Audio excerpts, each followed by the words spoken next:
नमस्कार, भाग्यश्री समाचारमा तपाईलाई स्वागत छ। म नरेन्द्र थापा। सुरुमा समाचारका मुख्य शीर्षकहरू।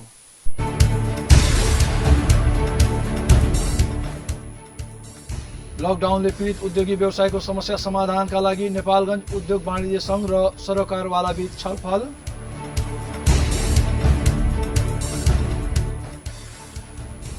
नेपालगञ्ज चारवानी रोड स्थित वेस्टर्न अस्पतालको लापरवाहीका कारण महिलाको ज्यान गएको भन्दै आफन्तद्वारा प्रदर्शन। नेपालमा बिहिबार थप 473 जनामा कोरोना संक्रमण पुष्टि। कुल संक्रमित संख्या 14,519। राष्ट्रपति विद्यादेवी भण्डारीद्वारा संघीय संसदको चालू अधिवेशन अन्त्य।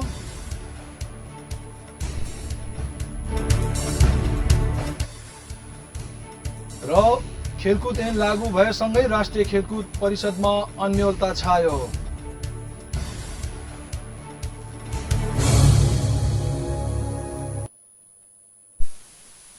समाचारमा स्वागत छ। अब समाचार विस्तारमा। कोरोना कोभिड-19 नियन्त्रण गर्न 3 महिनादेखि निरन्तर लागू गरेको लकडाउनका कारण प्रभावित बनेका उद्योगी व्यवसायलाई बैंक तथा वित्तीय संस्थाबाट प्रदान हुने सहुलियत प्रभावकारी बनाउन नेपालगञ्ज उद्योग वाणिज्य संघले बिहिबार सरकारवाला निकायसँग छलफलको आयोजना गरेको छ। नेपाल राष्ट्र बैंक, बैंक तथा वित्तीय संस्थाका प्रबन्धक र उद्योगी व्यवसायी छलफलमा सहभागी रहेका थिए। उद्योगी व्यवसायीले राष्ट्रिय बैंकले जारी गरेको निर्देशन अनुसारको ब्याज सहुलियतको प्रभावकारी कार्यान्वयन हुन नसकेको गुनासो व्यक्त गरे। नेपाल उद्योग वाणिज्य महासंघका केन्द्रीय सदस्य कृष्ण प्रसाद श्रेष्ठले सामान्य राहत समेत नदिएको भन्दै बैंक तथा वित्तीय संस्थाको आलोचना गर्नुभयो। उहाँले यत्रो महासंकट आएको बेला पनि उद्योग व्यवसाय प्रभावित बनेको जगजाहिरै भएको बताउँदै तर कुनै राहत भने नदिएको आरोप लगाउनुभयो। श्रेष्ठले राहतको प्रभावकारी कार्यान्वयन र थप राहतका लागि राष्ट्र बैंकले प्रभावकारी कदम चाल्नु पर्नेमा जोड दिनुभयो। नेपालगञ्ज उद्योग वाणिज्य संघका अध्यक्ष अब्दुल वाहिद मंसुरी लगायतका पदाधिकारी एवं अन्य उद्योगी व्यवसायीले 3 महिनाको अवधिमा कुनै पनि उद्योग व्यवसाय नचलेका कारण ऋण तिर्न सक्ने अवस्था नरहेको दुखेसो पोखे। उनीहरूले थप सहुलियतका लागि सरकारको ध्यानाकर्षण गराउँदै नयाँ मौद्रिक नीतिबाट व्यवसायका समस्या समाधान हुने अपेक्षा समेत गरेका छन्। नेपाल राष्ट्र बैंक नेपालगञ्जका निर्देशक मुक्तिप्रसाद सापकोटा लगायत छलफलमा सहभागी अन्य बैंक तथा वित्तीय संस्थाका प्रबन्धकहरूले नियम अनुसारको सहुलियत पाउनेमा ढुक्क हुन आग्रह गरे। थप सहुलियत दिन नीतिगत निर्णय आवश्यक पर्ने बताउँदै निर्देशक सापकोटाले यो केन्द्रीय तहको कुरा भयो, बाँकी हाम्रो तहमा भएको निर्णय कार्यान्वयन हुनेमा तपाईलाई ढुक्क हुन आग्रह गर्ने भन्दै सापकोटाले राष्ट्रिय बैंकका निर्देशन पालना नभएको अवस्था आएको भए आफूलाई खबर गर्न पनि आग्रह गर्नुभएको थियो। नेपालगञ्ज उद्योग वाणिज्य संघले ब्याज दरमा सहुलियत र अन्य राहतका कार्यक्रमको माग गर्दै चरणबद्ध आन्दोलन गर्ने योजना समेत बनाइरहेको महासचिव चिरञ्जीवी ओलीले बताउनुभयो। सो योजना अन्तर्गत बैंक तथा वित्तीय संस्थाका प्रमुख र उद्योगी व्यवसाय बीच छलफल आयोजना गरिएको थियो। छलफलमा संघका निवर्तमान अध्यक्ष नन्दलाल वैश्य, संघका उपाध्यक्ष अमित बस्नेत, उपमहासचिव धर्म अरियाल, कोषाध्यक्ष हरिलाल न्यौपाने, वरिष्ठ उद्योगपति कन्हैयालाल वैद्य, प्रवक्ता टंक बहादुर धामी, वरिष्ठ सदस्य वसन्त लामिछाने, कार्य समिति सदस्य टंक शर्मा, सलाउद्दिन जसगढ, भीम राणा भाट, उषा भण्डारी लगायतले विभिन्न सुझाव दिएका थिए। बाँकेको डुणवा गाउँपालिका 6 को आसमानपुरमा रहेको जैन्दु बाल सुधार गृहबाट एकजना बालक भागेका छन्। बालक असार 14 गते दिउँसो भागेका थिए। यी बालक यसअघि पनि भागेका थिए। घरबाटै समातेर ल्याइएको थियो। भागेका बालकलाई प्रहरीले नियन्त्रणमा लिइसकेको बाँके प्रहरी प्रवक्ता डीएसपी सुभाष खड्काले जानकारी दिनुभयो। चोरी मुद्दामा बाल सुधार गृहमा पुगेका नेपालगञ्जका ती बालक भागेपछि त्यहाँका प्रहरी कारवाहीमा परेका छन्। बाल सुधार गृहका इन्चार्ज सहित ड्युटीमा बसेका प्रहरीलाई जिल्ला प्रहरी कार्यालय नेपालगञ्जमा तानिएको छ। बाल सुधार गृहमा 100 बढी बालक र किशोर रहेका छन्। त्यहाँ रहेका बालकहरूमा छालाको संक्रमण देखिएपछि केही दिन अघि भाग्यश्री टेलिभिजनले स्वास्थ्य पेजसँग सहकार्य गरेर विशेषज्ञ डाक्टरलाई लगेर स्वास्थ्य शिविर समेत चलाएको थियो। अस्पतालको लापरवाहीका कारण एक महिलाको ज्यान गएको आरोप लगाउँदै मृतकका आफन्तहरूले नेपालगञ्जको वेस्टर्न अस्पतालमा धरना दिएका छन्। उनीहरूले दोषीमाथि कारवाहीको माग गर्दै जिल्ला प्रशासन कार्यालय जिल्ला प्रहरी कार्यालय बाँके मानव अधिकार आयोग लगायतका निकायमा ज्ञापन पत्र समेत बुझाएका छन्। सोही सन्दर्भमा प्रिया स्मृति ढकालको यो रिपोर्ट। नेपालगञ्जको वेस्टर्न अस्पतालको लापरवाहीका कारण महिलाको ज्यान गएको आरोप लगाउँदै मृतकका आफन्तहरूले बिहिबार नेपालगञ्जमा विरोध प्रदर्शन गरेका छन्। बर्दिया राजापुर नगरपालिका 10 की 43 वर्षीय नारायणी कुमारी बोहराको चिकित्सकको लापरवाहीले ज्यान गएको आरोप लगाउँदै आफन्तहरूले विरोध प्रदर्शन गरेका हुन्। पाठेघरमा ट्युमर भएपछि नारायणी असार 14 गते अस्पतालमा भर्ना हुनुभएको थियो। उहाँको 16 गते मंगलबार शल्यक्रिया गरिएको थियो। दिउँसो 4 बजे शल्यक्रिया थिएटरमा लगिएकी नारायणीलाई राति 9 बजेसम्म पनि बाहिर ननिकालेपछि आफन्तहरूले बिरामीको अवस्थाबारे चिकित्सकलाई सोधपुछ गरेको बताएका छन्। मृतकका श्रीमान मोहन कुमार बुढाथोकीले चिकित्सकको लापरवाहीका कारण श्रीमतीको मृत्यु भएको आरोप लगाउनुभयो। हाम्रो लास चाहिँ अहिले नेपालगञ्ज मेडिकल कलेजको चाहिँ नि त्यहाँको मुर्दाघरमा छ र हामीले सो घटनाको चाहिँ निष्पक्ष छानबिन हुनुपर्छ र त्यसको चाहिँ नि दोषी डाक्टर अथवा संलग्न चिकित्सकहरू, नर्सहरू, कर्मचारीहरूले चाहिँ नि यस विषयमा केही कमी कमजोरी गरेका छन् कि उहाँहरूको के हो त भन्ने विषयमा हामीले चाहिँ निष्पक्ष विज्ञ संघको टोलीले चाहिँ छानबिन हुनु पर्यो र पीडितले चाहिँ नि न्याय पाउनु पर्यो भन्ने चाहिँ हाम्रो मागसहित हामीले यो उहाँको नितान्त चाहिँ नि परिवारका आफन्तहरू र पीडितहरूले चाहिँ नि हामीले चाहिँ नि यो धरनाको कार्यक्रम गरेका हौँ। तर अस्पतालले भने चिकित्सकको लापरवाहीले मृत्यु भएको भन्ने आरोपको इन्कार गरेको छ। अस्पतालका एमडी डाक्टर राहुल थापाले विज्ञ टोली बनाएर छानबिन गर्न माग गर्दै दोषी भई कानुन अनुसारको कारबाही भोग्न तयार रहेको बताउनु भएको छ। प्रोसिजरमा उहाँको जुन शल्यक्रिया भयो त्यसमा 1% पनि गल्ती भएको अरू कुनै त्रुटि भएको भन्ने त्यस्तो छैन। हामीले उहाँको मान्छेहरू हिजो आउनु भएको थियो, हामीले सिधै भनेका छौँ प्रशासनमा हजुरले गएर कुरा गर्नुहोस्, एउटा विज्ञ टोली गठन गरेर त्यसमा छानबिन गरे हुन्छ भन्ने कुरा। अब उहाँहरूले अब त्यो कुराले कसरी लिनु भएको छ भन्ने कुरा छुट्टै छ। तर हाम्रो सिम्पल कुरा के छ, अब मेडिकल रिलेटेड कुरा मेडिकल बुझ्ने मान्छेले यसलाई हेरिदिनु पर्यो। एउटा विज्ञ टोली गठन गरेर यसमा के छ त भन्ने कुरा हेरेर यदि हाम्रो गल्ती त्यसमा देखिन्छ भने हामी कानुन बमोजिम हामीलाई कारबाही गरी पाऊँ हैन। मृतकका आफन्तहरूले दोषीमाथि कानुन अनुसार कारबाही हुनुपर्ने, घटनाको छानबिन गर्न समिति बन्नुपर्ने लगायतका माग राखेका छन्। उनीहरूले बिहिबार मात्रै जिल्ला प्रशासन कार्यालय, जिल्ला प्रहरी कार्यालय, मानव अधिकार आयोग लगायतका निकायमा समेत ज्ञापन पत्र बुझाएका छन्। सल्यान बनघाट कुपुण्डे नगरपालिकाको एक क्वारेन्टाइनमा बसेका 69 जना भागेका छन्। नगरपालिकाको वडा नम्बर 2 स्थित आधारभूत विद्यालय लाहाघाटको क्वारेन्टाइनमा बसेका उनीहरू बिहिबार दिउँसो भागेका नगरपालिकाले जनाएको छ। स्वाब संकलन गरेको एक हप्तामा पनि रिपोर्ट नआएको तथा लामो समयदेखि क्वारेन्टाइनमा बस्नु परेको भन्दै उनीहरूले सुरक्षाकर्मीलाई ढुङ्गामुढा समेत गरेका थिए। नगरपालिकाका स्वास्थ्य शाखा प्रमुख वासु पोखरेलका अनुसार गत ज्येष्ठ 19 गते भारतको गुजरात र गढवालबाट आएका उनीहरूले 14 दिनपछि आरडीटी गर्दा 3 जनामा पोजिटिभ देखिएको थियो। पुनः असार 12 गते पीसीआर परीक्षणका लागि स्वाब संकलन गरिएको थियो। रिपोर्ट आउन ढिला भएको भन्दै उनीहरू भागेका पोखरेलले बताउनुभयो। कर्णाली प्रदेशको पीसीआर मेसिन बिग्रिएको र स्वाब नेपालगञ्ज पठाइएको थियो। 1-2 दिनभित्रमा रिपोर्ट आउने भन्दै उनीहरूलाई विश्वस्त तुल्याउन खोज्दा पनि नमानेका र भागेका उनको भनाइ छ। क्वारेन्टाइनमा बसेका सबै भागेसँगै गाउँमा भने त्रास छाएको छ। राष्ट्रिय समाचार र खेल समाचार अझ बाँकी नै छन्। केही बेर व्यापारिक विश्राम।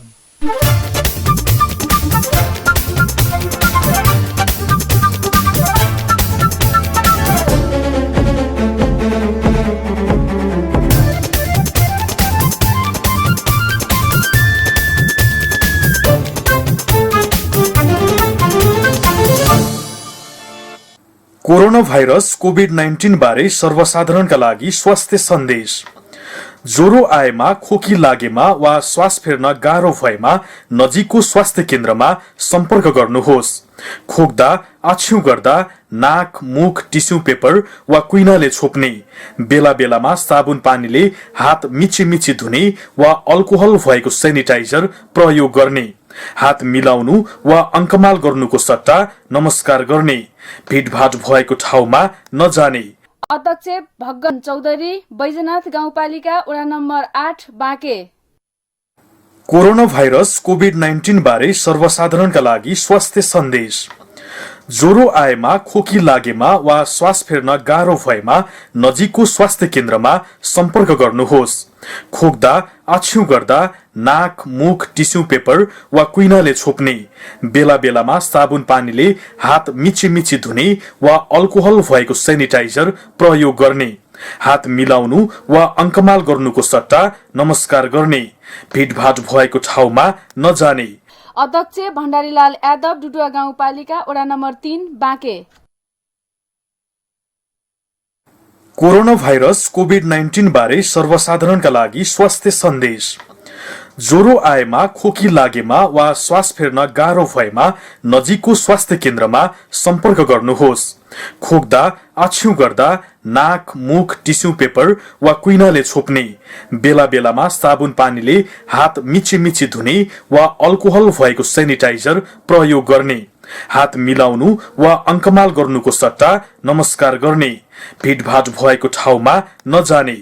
अध्यक्ष सीताराम थारू, बैजनाथ गाउँपालिका वडा number 7 Banke.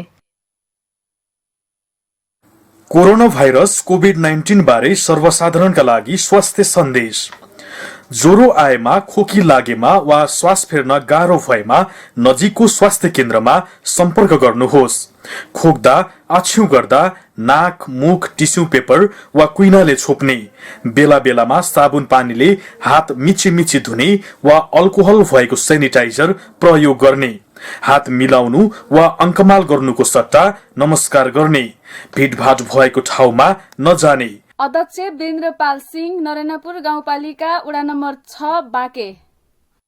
Corona virus COVID-19 बारे सर्वसाधारणका लागि स्वास्थ्य सन्देश। ज्वरो आएमा, खोकी लागेमा वा श्वास फेर्न गाह्रो भएमा नजिकको स्वास्थ्य केन्द्रमा सम्पर्क गर्नुहोस्।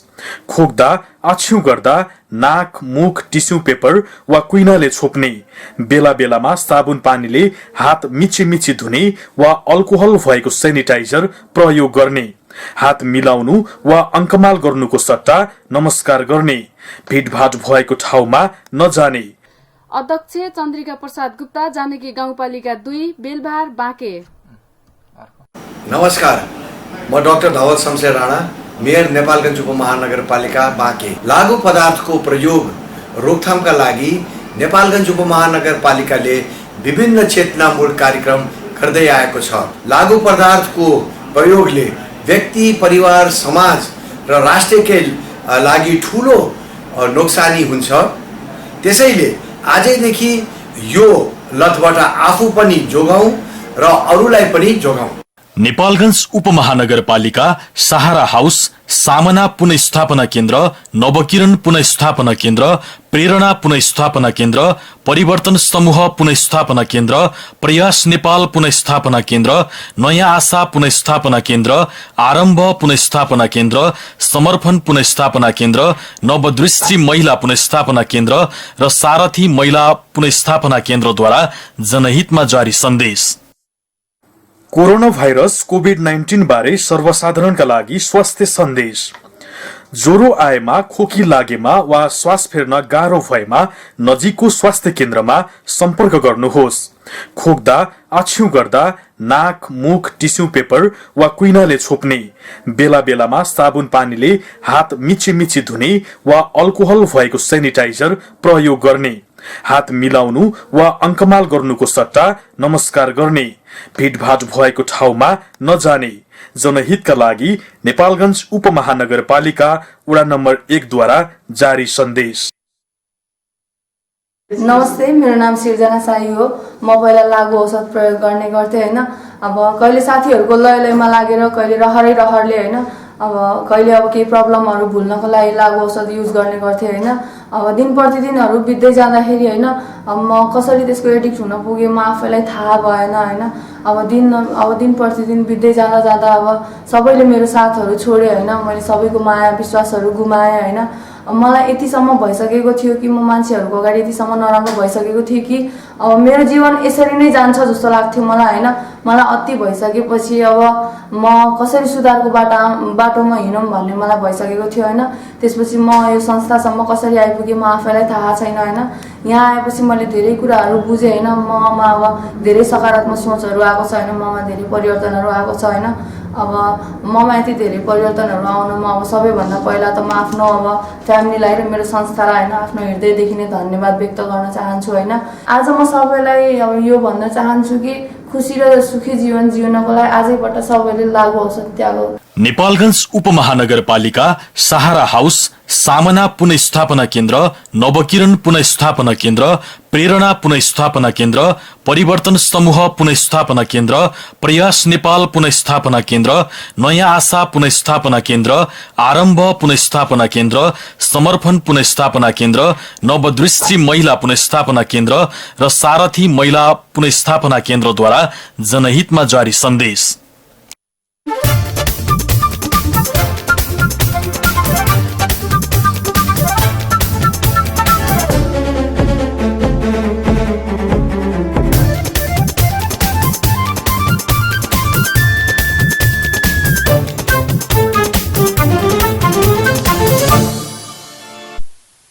विश्रामपछि समाचारमा पुनः स्वागत छ। अब बाँकी समाचार। नेपालमा बिहिबार थप 473 जनामा कोरोना संक्रमण फेला परेको छ।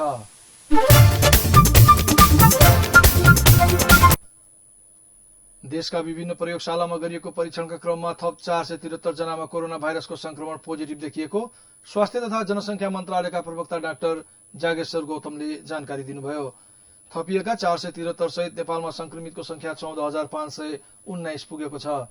बिहिबार थप 664 जना उपचारपछि निको भएर डिस्चार्ज भएका छन्। यो सहित डिस्चार्ज हुनेको संख्या 5,320 पुगेको छ। त्यस्तै कोरोनाका कारण थप 1 जनाको मृत्यु भएको छ। काठमाडौँमा कोरोना संक्रमण पुष्टि भएका 48 दिने शिशुको मृत्यु भएसँगै कोरोनाबाट मृत्यु हुनेको संख्या 31 पुगेको हो। श्वास प्रश्वासमा समस्या आई महाराजगञ्ज स्थित त्रिवी शिक्षण अस्पतालमा भर्ना भएका शिशुको बुधबार मृत्यु भएको थियो। ती शिशुमा जन्मजात नै श्वास नलीमा समस्या रहेको स्वास्थ्य तथा जनसंख्या मन्त्रालयका प्रवक्ता डाक्टर गौतमले जानकारी दिनुभयो। अस्पतालमा ललितपुरका 1 पुरुष हुनुहुन्छ। भरतपुर अस्पताल प्रयोगशालामा चितवनका 1 महिला र 1 पुरुष हुनुहुन्छ। त्रिभुवन विश्वविद्यालय शिक्षण अस्पताल महाराजगञ्जमा बर्दियाका 1 महिला, भक्तपुरका 2 पुरुष, दाङका 2 पुरुष, धादिङका 1 महिला, दोलखाका 1 महिला र 1 पुरुष, गोर्खाका 1 पुरुष, काठमाडौँका 17 पुरुष र 11 महिला 17 महिला र 11 पुरुष, काभ्रे पलाञ्चोकका 1 पुरुष र ललितपुरका 1 पुरुष हुनुहुन्छ। यसै गरी अस्पताल भर्ना भएपछि शल्यक्रिया गर्नुअघि पीसीआर परीक्षण गर्दा शिशुमा कोरोना पोजिटिभ देखिएको थियो। हाल देशभर 38,109 जना क्वारेन्टाइनमा रहेका छन्। 10,133 जना आइसोलेसनमा रहेको मन्त्रालयले जनाएको छ। अहिलेसम्म 2,33,764 पीसीआर परीक्षण गरिएको मन्त्रालयले जनाएको छ। राष्ट्रपति विद्यादेवी भण्डारीले संघीय संसदको चालु अधिवेशन अन्त्य गर्नुभएको छ। मन्त्री परिषदको सिफारिसमा संघीय संसदको दुवै अधिवेशन बिहिबार साँझ 5 बजेदेखि अन्त्य हुने राष्ट्रपति भण्डारीद्वारा संघीय संसदको सचिवालयलाई पठाइएको पत्रमा उल्लेख गरिएको छ। संसदको बजेट अधिवेशन 26 वैशाखमा सुरु भएको थियो। यसअघि प्रधानमन्त्री निवासमा बिहिबार नै बालुवाटारमा बसेको मन्त्री परिषदको आकस्मिक बैठकले संसदको बजेट अधिवेशन अन्त्य गर्ने निर्णय गरेको थियो। निर्णय गर्नुअघि प्रधानमन्त्री केपी ओलीले राष्ट्रपतिसँग परामर्श गर्नु भएको थियो। मन्त्री परिषदको सिफारिसमा राष्ट्रपतिले संसद अधिवेशन आह्वान र अन्त्य गर्ने व्यवस्था रहिआएको छ।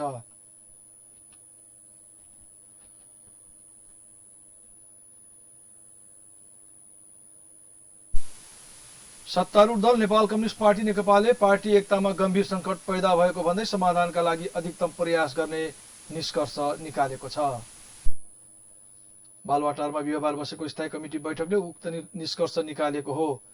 बैठकपछि प्रवक्ता नारायण काजी श्रेष्ठले पार्टी एकतामा गम्भीर संकट देखा परेको र संकटबाट जोगाउन शनिबारसम्मका लागि दुवै अध्यक्ष र अरू नेताहरू प्रयास गर्ने निष्कर्ष निकालेको बताउनुभयो। श्रेष्ठका अनुसार बिहिबार मन्त्री परिषद बैठक नबस्ने र संसद अधिवेशन अन्त्य नगर्ने सहमति ओलीसँग भए पनि मन्त्री परिषद बसेर संसद अधिवेशन अन्त्य भएको नेकपाका अर्का अध्यक्ष पुष्पकमल दाहाल प्रचण्डले स्थायी कमिटी बैठकमा ब्रिफिङ गर्नुभएको थियो। राष्ट्रपति विद्यादेवी भण्डारी र प्रधानमन्त्री केपी शर्मा ओलीले अध्यादेश ल्याइ नसकेको बारे आफूलाई स्पष्ट पारेको पनि दाहालले स्थायी कमिटीमा बताउनु भएको प्रवक्ता श्रेष्ठले बताउनुभयो।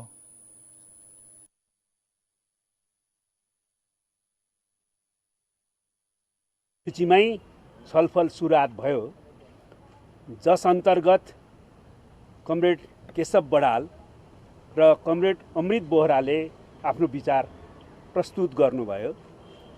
तर तत्पश्चात एउटा नयाँ विषयमा फेरि सामान्य छलफलको स्थिति उत्पन्न भयो। त्यतिखेर नै आज मन्त्री परिषदको बैठक बस्ने कुराका कारणले केही मन्त्रीहरू मन्त्री परिषदको बैठकमा सहभागी हुन जानुपर्ने जानकारी सहित उहाँहरू मन्त्री परिषदको बैठकको लागि जानुभयो। प्रधानमन्त्री ओलीले अध्यादेश ल्याउन लागि भन्ने चर्चापछि अध्यक्ष प्रचण्ड राष्ट्रपति भण्डारीलाई भेट्न बिहिबार दिउँसो शीतल निवास पुग्नु भएको थियो। राष्ट्रपतिको भेटवार्तापछि प्रचण्ड बालुवाटार फर्किएपछि स्थायी कमिटी बैठक बसेको थियो। नेकपा स्थायी कमिटी बैठक अब शनिबार बिहान 11 बजे बस्ने प्रवक्ता श्रेष्ठले जानकारी दिनुभयो।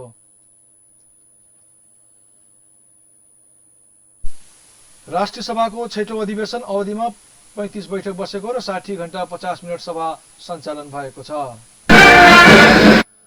6औं अधिवेशन अवधिमा राष्ट्रिय सभाबाट सम्पादन गरिएका मुख्य काम कारबाहीको बारेमा संक्षिप्त विवरण सभा समक्ष जानकारी गराउँदै अध्यक्ष गणेश प्रसाद तिमिल सेनाले 2077 साल वैशाख 26 देखि असार 18 सम्मको 31 दिनमा 35 बैठक बसेको र 60 घण्टा 50 मिनट सभा सञ्चालन भएको जानकारी दिनुभएको थियो। यसबीच विभिन्न विधेयक पारित भएका छन्। प्रतिनिधि सभाबाट सन्देश सहित यस सभाबाट पारित गरी केही विधेयक फिर्ता भएका छन् भने केही विधेयक विधान व्यवस्थापन समितिमा छलफलका लागि उहाँले पठाएको जानकारी दिनुभयो। सभामा दर्ता भएका अन्य केही विधेयकहरू सैद्धान्तिक छलफल गरी दफावार छलफलका लागि विधान व्यवस्थापन समितिमा पठाइएको समेत उहाँले जानकारी दिनुभयो। अध्यक्ष तिमिल सेनाले विश्व नै कोभिड-19बाट आक्रान्त भएको र वर्षाका कारण बाढी पहिरो तथा डुबानबाट जनधनको क्षति हुने भएकाले त्यसतर्फ ध्यान दिन आग्रह गर्नुभएको छ। सभाका सदस्यहरूलाई विपद व्यवस्थापन नियन्त्रण, न्यूनीकरण, उद्धार तथा राहतमा लाग्न समेत उहाँले आग्रह गर्नुभयो। बैठकमा तिमिल सेनाले राष्ट्रपति भण्डारीबाट प्राप्त चालू संसदको अधिवेशनको अन्त्य सम्बन्धी पत्र पढेर सुनाउनु भएको थियो।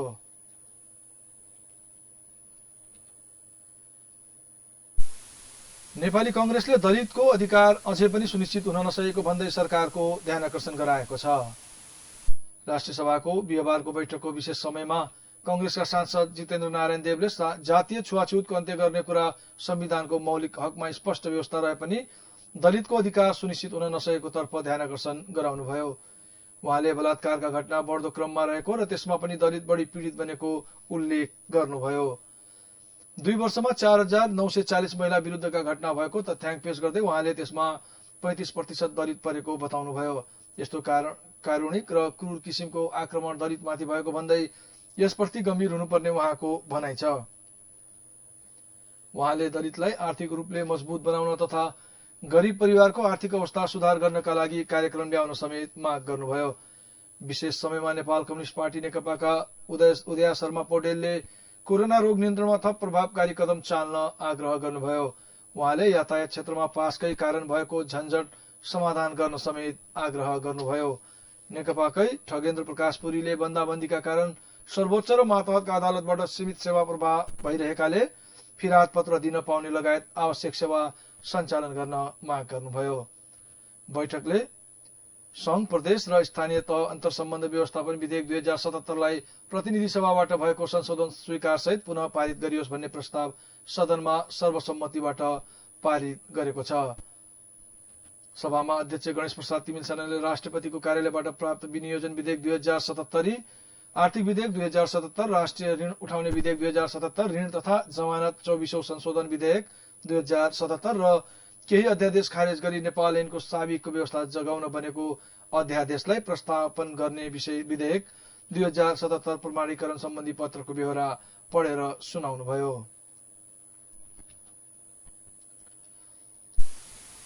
राष्ट्रिय सभाका सांसदले असारे विकासलाई संघका सधैँका निमित्त अन्त्य गर्ने गरी नीति बनाएर कार्यान्वयन गर्नुपर्ने माग गरेका छन्। राष्ट्रिय सभाको बिहिबारको बैठकको शून्य समयमा नेपाल कम्युनिस्ट पार्टी नेकपाका शान्ति कुमारी अधिकारीले वर्षायाममा गरिएको काम विकास नभई विनाश हुने बताउँदै असारे विकासलाई सदाका लागि अन्त्य गर्नुपर्नेमा जोड दिनुभयो।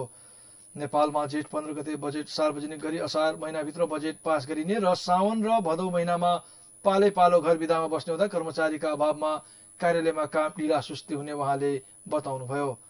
आर्थिक वर्षको अन्तिम महिना असारमा हतारमा काम गर्दा विकास कागजमा मात्र सम्पन्न गरी मिलो मतोमा बजेट सक्ने र वर्षायाममा गरिएको कामले गर्दा बाढी पहिरो आउने धनजनको क्षति हुने र बस्ती उजाड हुने उहाँको बनाइरहेको थियो। सांसद रामनारायण विडालीले यातायात क्षेत्रमा 10% पुनः कर्जा र ढुवानीमा भ्याट छुट गरेर टीडीएस मात्र लागू गर्ने व्यवस्था गर्ने गरी नीति बनाएर कार्यान्वयन गर्नुपर्ने धारणा राख्नुभयो। नेकपाकै शेरबहादुर कुँवरले क्वारेन्टाइनको अस्तव्यस्तताका कारण कोभिड-19 को महामारी झन्झटिलो बन्दै गएको बताउँदै अब कोरोना समुदाय स्तरमा पुगेकाले समयमै सचेत हुन जरुरी रहेको बताउनुभयो। सांसद डाक्टर विमला पौडेलले कोभिड-19 को महामारीका अवस्थामा ज्यानको बाजी राखेर काम गरिरहेका स्वास्थ्यकर्मीमाथि कुटपिट भएको बताउँदै उनीहरूको सुरक्षाको माग गर्नुभयो। संघीय निजामती सेवाको शर्त सम्बन्धमा व्यवस्था गर्न बनेको विधेयकप्रति असन्तुष्ट कर्मचारीले सभामुख अग्नि सापकोटालाई 17 बुँदे माग बुझाएका छन्। आधिकारिक ट्रेड युनियनका कार्यवाहक अध्यक्ष भोलानाथ पोखरेल नेतृत्वको टोलीले माग पत्र बुझाउँदै जायज माग सम्बोधन नगरी आन्दोलनका थप कार्यक्रम गर्न बाध्य हुने चेतावनी दिएका छन्। ट्रेड युनियन लगायत धेरै अधिकार कटौती गर्न लागेको भन्दै उनीहरूले सभामुखलाई नै ज्ञापन पत्र बुझाएका छन्। निजामती कर्मचारी संयन्त्र ध्वस्त पार्ने गरी समितिले विधेयक अघि बढाएको आरोप उनीहरूको रहेको छ। ट्रेड युनियनको संघ, प्रदेश र स्थानीय तहमा अन्तर्सम्बन्ध कायम हुने व्यवस्था गर्नुपर्ने माग उनीहरूको छ। उनीहरूले प्रदेश र स्थानीय तहमा खटाइने प्रमुख सचिव, प्रदेश सचिव, प्रमुख प्रशासकीय अधिकृत र लेखा प्रमुख संघीय निजामती सेवाबाट खटाउनु पर्ने माग गरेका छन्। श्रेणीविहीनमा 100% खुला, राजपत्र अनङ्कित द्वितीय श्रेणी खरिदारमा 60% खुला, 10% आन्तरिक, 30% बढुवाबाट पदपूर्ति गर्नुपर्ने उनीहरूको माग रहेको छ। माग पत्र बुझ्दै सभामुख सापकोटाले ट्रेड युनियनको मागका विषयमा सम्बन्धित मन्त्रीसँग कुरा गर्ने र समस्या समाधानको प्रयास गर्ने बताउनुभयो। कर्मचारी सरुवा प्रणाली स्वचालित, चक्रीय, पूर्वानुमान योग्य र वैज्ञानिक बनाउनु पर्ने, श्रेणीगत र तहगत प्रणालीमा एकरूपता ल्याउन कुनै एक प्रणाली लागू गर्नुपर्ने पनि मागपत्रमा उल्लेख छ। न्याय सेवा, परराष्ट्र सेवा, लेखा परीक्षण सेवाको पदको हकमा राजपत्राङ्कित तृतीय श्रेणीको अन्तर्तह प्रतियोगिताका लागि प्रतिशत नछुट्याइने भएकाले सो अन्तर्तह प्रतियोगिताको प्रतिशत बढुवाको प्रतिशतमा समावेश गर्नुपर्ने पनि ट्रेड युनियनको माग छ। सर्लाहीको रामनगरमा हत्या भएका नेकपा कार्यकर्ता राम जलन रायका पीडित परिवारलाई सरकारले 10 लाख रुपैयाँ क्षतिपूर्ति दिने निर्णय गरेको छ। असार 15 गते बसेको मन्त्री परिषद निर्णय सार्वजनिक गर्दै सरकारका प्रवक्ता डाक्टर युवराज खतिवड़ाले क्षतिपूर्ति दिने निर्णय भएको जानकारी दिनुभएको हो। रामनगर 4 निवासी नेकपा कार्यकर्ता रायको 6 असारमा अज्ञात समूहले अपहरणपछि हत्या गरेका थिए। बैठकले अर्थ मन्त्रालयको प्रस्तावमा विद्यालय क्षेत्र विकास कार्यक्रममा जापान सरकारले दिने $300 मिलियन करिब 30 करोड 80 लाख बराबरको अनुदान सहायता स्वीकार गर्ने भन्ने निर्णय गरेको छ। त्यसैगरी ऊर्जा, जलस्रोत तथा सिंचाई मन्त्रालयको प्रस्तावमा मोरङ 9 220 केवी प्रसारण लाइनको लागि र कुसाहा विराटनगर 132 केवी प्रसारण लाइन निर्माणको लागि जमिन उपलब्ध गराउने निर्णय भएको प्रवक्ता डाक्टर खतिवड़ाले जानकारी दिनुभयो। पुनः करार नवीकरण गरेका र भिसाको म्याद थप भएका व्यक्तिले कोभिड परीक्षण र अन्त्य प्रोटोकलको पूरा गरेमा पुनः स्वीकृति दिने निर्णय पनि मन्त्री परिषदले गरेको प्रवक्ता खतिवड़ाले बताउनुभयो। विमानस्थलबाट होल्डिङ सेन्टरसम्म लैजान नेपाली सेनाको सवारी प्रयोग गर्ने निर्णय पनि सरकारले गरेको छ। जिल्ला कोभिड-19 क्राइसिस म्यानेजमेन्ट सेन्टर DCCMCले CCMCसँगको समन्वयमा आवश्यक परे आंशिक वा पूर्ण रूपमा जिल्ला सिल गर्न सक्ने निर्णय पनि सरकारले गरेको छ। त्यस्तै बिहिबार नै बसेको मन्त्री परिषद बैठकले संघीय संसदको दुवै सदनको चालू अधिवेशन अन्त्यका लागि राष्ट्रपति समक्ष सिफारिस गर्ने निर्णय गरेको प्रवक्ता खतिवड़ाले बताउनुभयो। उपचार नपाएर आइसोलेसनमा धनुषाको हंसपुर नगरपालिकाको राजु सदाको मृत्यु भएको भन्दै दोषीलाई कड़ा कारवाहीको माग गर्दै जनकपुरमा प्रदर्शन गरिएको छ। हंसपुर लगायत गाउँ गाउँबाट हजारौंको संख्यामा मानिसहरू आन्दोलनमा उत्रिएका छन्। प्रहरीले रोक्न खोज्दा समेत आन्दोलनकारीहरू नरोकिएपछि प्रहरीले अश्रु ग्यास प्रहार गरेको छ। भागदौडको क्रममा केही आन्दोलनकारीहरू घाइते समेत भएका छन्। दलित संघर्ष समितिको नेतृत्वमा भएको प्रदर्शनको क्रममा प्रहरीले भीड़ तितर बितर पार्न केही राउन्ड हवाई फायर र अश्रु ग्यास प्रहार गरेको थियो। सयौंको संख्यामा गाउँ गाउँबाट आएका प्रदर्शनकारी तोडफोडमा उत्रिएपछि मुख्यमन्त्री कार्यालय नजिक अश्रु ग्यास प्रहार र हवाई फायर गरिएको हो। प्रदर्शनकारीहरू मुख्यमन्त्री कार्यालयमा प्रवेश गरी तोडफोड गर्न खोजेका थिए। आरडीटी रिपोर्ट पोजिटिभ आएपछि जेठ 29 गते प्रादेशिक अस्पताल जनकपुरको आइसोलेसनमा भर्ना भएका धनुषाको हंसपुर नगरपालिका 7 प्रसाहीका 16 वर्षीय किशोर राजु सदाको असार 9 गते प्रादेशिक अस्पताल जनकपुरको आइसोलेसनमा मृत्यु भएको थियो।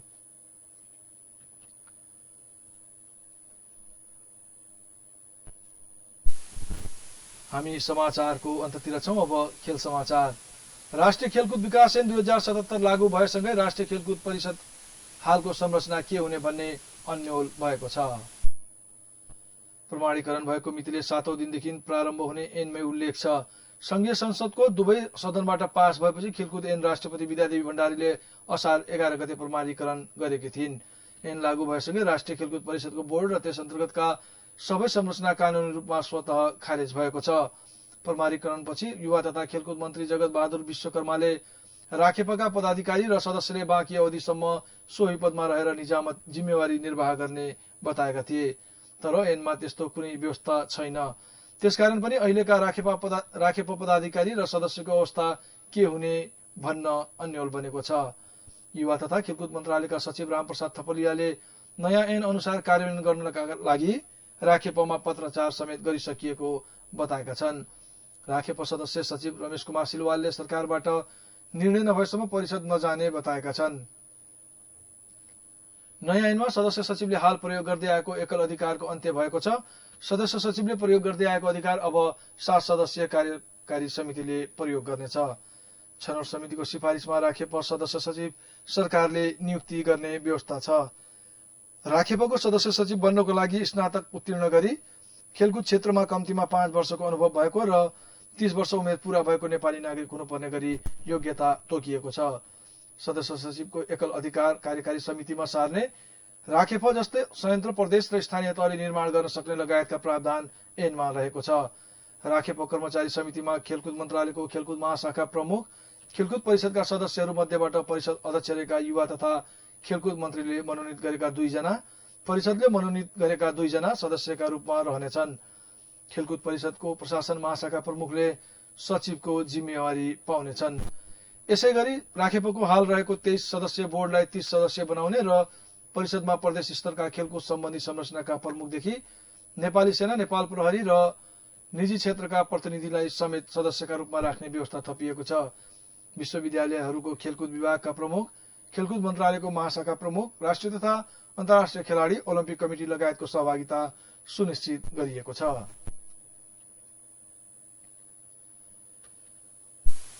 अहिलेलाई बागेश्वरी समाचार सकिएको छ। समाचार सक्नुअघि प्रमुख समाचारका शीर्षकहरू पुनः एकपटक।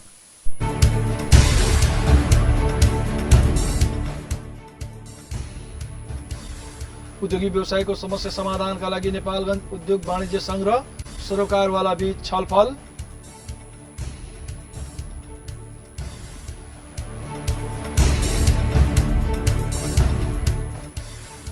नेपालगञ्ज चारवाइनी रोड स्थित वेस्टर्न अस्पतालको लापरवाहीका कारण महिलाको ज्यान गएको भन्दै आफन्तद्वारा प्रदर्शन। नेपालमा बिहिबार थप 473 जनामा कोरोना संक्रमण पुष्टि, कुल संक्रमित संख्या 14,519।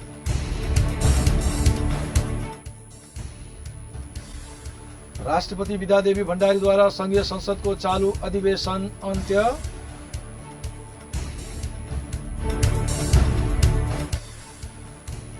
र खेलकुद ऐन लागू भएसँगै राष्ट्रिय खेलकुद परिषदमा अन्योलता छायो।